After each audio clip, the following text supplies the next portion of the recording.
તો કંઈક કરતા હોય ને કાંડ ના થાય એવું બને?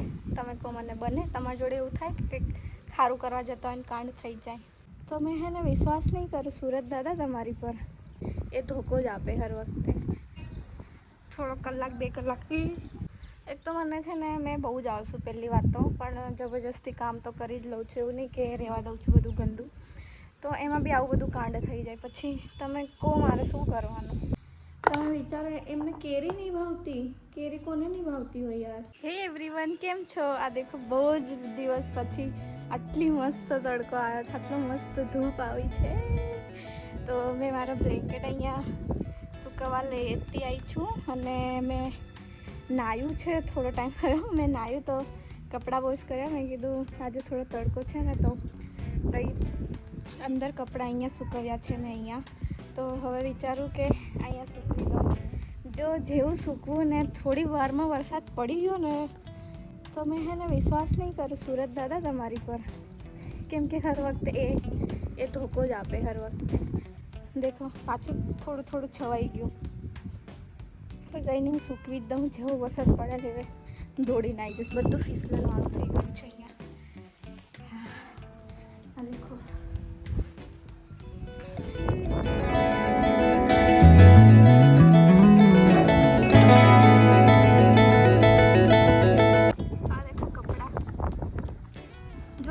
પડી ગયો ને, તમારે ફરી વોશ કરવા પડશે. તો મેં એ નહીં ઈચ્છતી. તો પ્લીઝ થોડો કલાક 2 કલાકથી વરસાદ મત પાડજો. એમ તો હવે 2-3 દિવસ સુધી નહીં પાડો ને તો ચાલશે. બધાના ખેતરમાં સારું એવું પાણી આવી ગયું છે, પાક લાગે એવું. વાવ યાર, બહુ જ મસ્ત તડકો છે. દેખો તો કંઈક કરતા હોય ને કાંડ ના થાય એવું બને? તમે કહો મને બને? તમારી જોડે એવું થાય કે કંઈક સારું કરવા જતા હોય ને કાંડ થઈ જાય? હા દેખો પડી ગયું નીચે. એક તો મને છે ને, મેં બહુ જ આળસુ પહેલી વાત તો, પણ જબરજસ્તી કામ તો કરી જ લઉં છું, એવું નહીં કે રહેવા દઉં છું બધું ગંદુ. તો એમાં બી આવું બધું કાંડ થઈ જાય, પછી તમે કહો મારે શું કરવાનું? હવે આને પાછી વોશ કરવી પડશે, પાછું મારે ટેરેસ પર સૂકવવા આવવું પડશે. ઓહો, કંઈ નહીં, આને હવે મેં નીચે સૂકવી દઈશ. હવે ઉપર નહીં આવું મેં. આ દેખો થોડું થોડું પાછું છવાઈ ગયું. અહીંયા જો આ ઘનઘોર વાદળ છે ભાઈ, તો અહીંયા મટાવતી જતો રહેજે. મારા કપડાં સુકાઈ જવા દે. અને એટલો પવન આવે છે કે મને લાગે છે કે મેં ક્લિપો નાખીને તો બી કપડાં ઉડી જ જવાના છે. પવન બી ના આપશો અને આ છવાયેલું બી મત રાખો, ખાલી તડકો આલો થોડો ટાઈમ. હું એકલી છું એટલે એકલી જ વાતો કર્યા કરું. બ્લેન્કેટ અહીંયા સૂકવી દીધો છે. હવે બેડ પર બેઠી મારે હે ને પેલું બારીની બહાર ધ્યાન રાખવું પડશે, ટીપું પડે છે કે નહીં પડે છે કે નહીં. જેવું ટીપું પડે ને એવી દોડીને આવી જઈશ. પણ તમને ખબર જ હશે, મેં જેવી દોડીને આવીશ ને ત્યાં સુધી તો બ્લેન્કેટ પલળી ગયો હશે. હવે મેં મારા કપડાં સૂકવવાના એમ કરીને લઈએ જ નહીં સૂકવ્યું. યાર આને મેં કઈ સૂકવું? અહીંયા તો ફૂલ થઈ ગઈ જગ્યા. આ ક્લિપ બી પૂરી થઈ ગઈ. હું તો મારા ઘરેથી કંઈક સામાન લાવતી જ રહું છું, તો નીચે શાયદ ક્લિપ હશે જ. થોડી જગ્યા છે ત્યાં સૂકવી દો બરાબર નીચોડીને.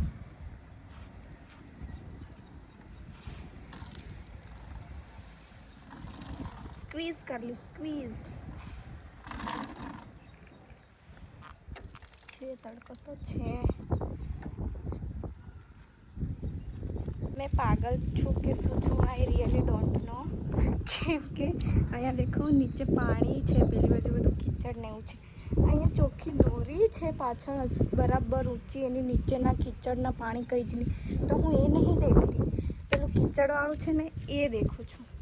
બોલો અહીંયા સૂકવી દઉં, બીજું તો શું ત્યાંથી લાવીને.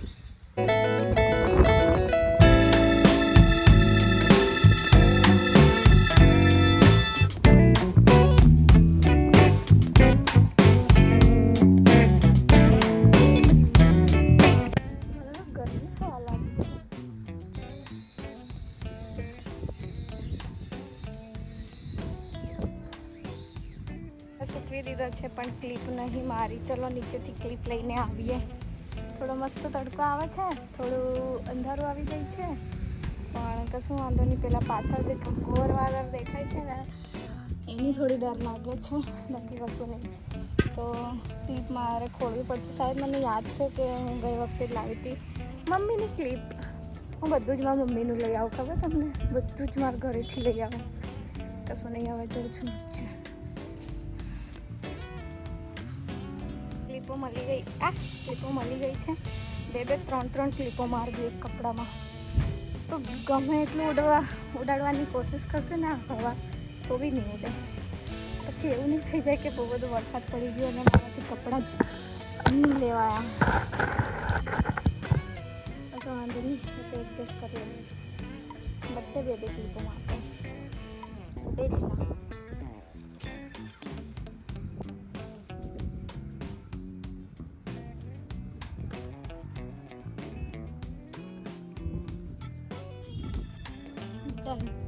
હવે મારા સાસુના કપડાં સૂકવી દો. એ બી ત્યાં અંદર જ પડ્યા છે, તો હવે એ સૂકવી દો. બહુ ગરમ થઈ ગઈ યાર. બીજા મારા કપડાં છે ને અહીંયા સૂકવી દઉં, તો બીજી જગ્યા નહીં,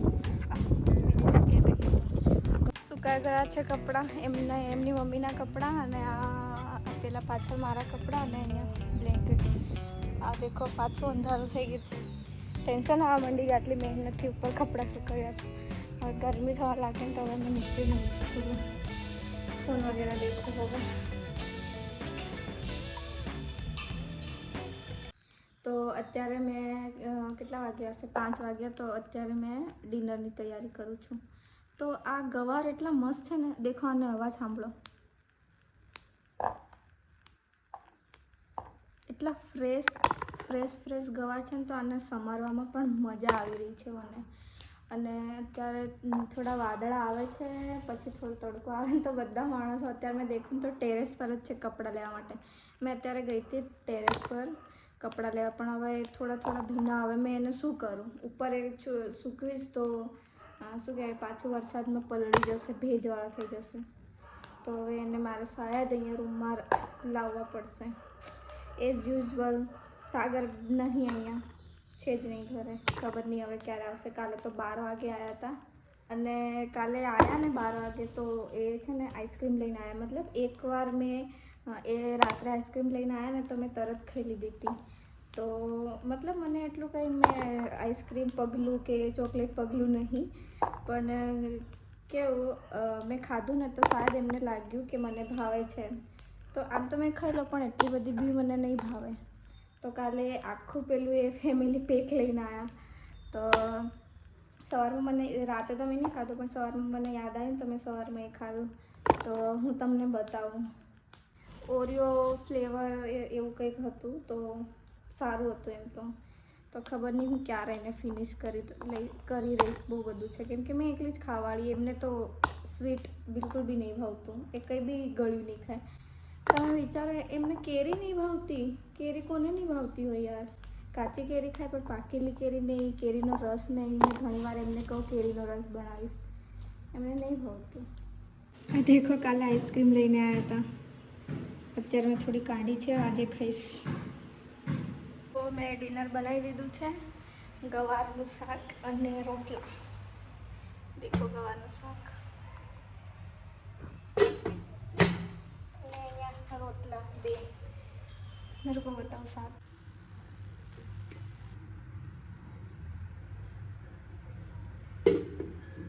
શાક અને રોટલા.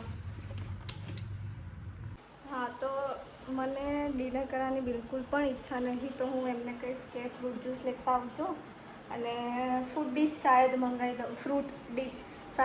દઉં. તો મંગાવી દઉં. જો વરસાદ નહીં પડે તો ખુલ્લું હશે તો લેતા જ આવશે. પણ જો વરસાદ પડી ગયો ને કમોડો તો પછી નહીં લેવાય. તો પછી મારે ડિનર જ કરવું પડશે. મને સાંજે બિલકુલ બી ભૂખ જ નહીં લાગતી, ખબર નહીં કેમ. તો કંઈ નહીં, હવે મેં એમને કોલ કરું કેટલે આવ્યા, શું છે. આ દેખો, ત્યાં ટી શર્ટ સુકાઈ દીધી છે, અને આ પેન્ટ અહીંયા ખાલી ઉપર જ ભીનું છે. આ બી અહીંયા ઉપર જ ભીનું આખું સુકાઈ ગયું છે. અને આ એમનું શર્ટ, આ બી થોડું ભીનું છે. બસ એટલું જ છે. બીજું બધું મેં ફોલ્ડ કરી મૂકી દીધું. કંઈ ખાસ એટલું બધું નહીં. સોરી ભીનું નહીં. હું ક્યારની એમને ફોન કરું છું, એમણે મારો એક બી ફોન નહીં ઉઠાવ્યો અને ઉપરથી એમનો ફોન બી બંધ છે. એમની જોડે જે ભાઈ ગયા હતા એમને બી મેં ફોન કર્યો. મેં મિરરમાં એકદમ ભૂત જેવી દેખાયું. તો બતાવું, મારા પર લાઇટ પડે છે ને એટલે. હા, તો મેં એમને ફોન કરતી હતી તો એક તો એમણે એક બે ફોન નહીં ઉઠાવ્યા. ઉપરથી પછી શું કહેવાય, હા, એમની જોડે જે ગયા હતા એમને મેં ફોન કર્યો તો એમણે બી મારો ફોન નહીં ઉઠાવ્યો. સાગરે જ કીધું હશે ફોન મત ઉઠાવજે એમ. અને હવે અત્યારે જ એમનો ફોન ખુલ્યો એવો મેસેજ આવ્યો અને મને ગુસ્સો આવી ગયો. તો મેં કીધું ફોન જ નહીં કરો, રહેવા તો મારે જ્યુસ વૂસ બધું મંગાવવું છે ને તો હવે કંઈ જ નહીં મંગાવવાનું.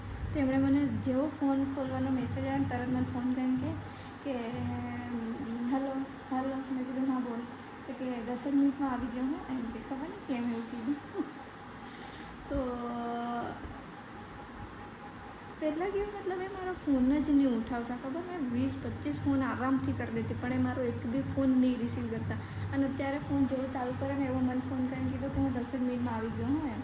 હવે ખબર નહીં કેમ એવું કીધું. હવે એ આવે ને એટલે મેં પૂછ્યું. આજે મારે પકોડી ખાવાની ઈચ્છા હતી, મારે ડિનર નહીં બનાવવાની ઈચ્છા હતી. મતલબ હું બનાવી દેતી ડિનર પણ મારે પકોડી ખાવાની ઈચ્છા હતી તો મેં એ ખાતી તો મેં એમ બી ડિનર નહીં કરતી. તો એમના લીધે બધું જ રહી ગયું ને આટલા વાગે છે ને એ પકોડીવાળો જતો રહે. મને એ જ પકોડી ભાવે.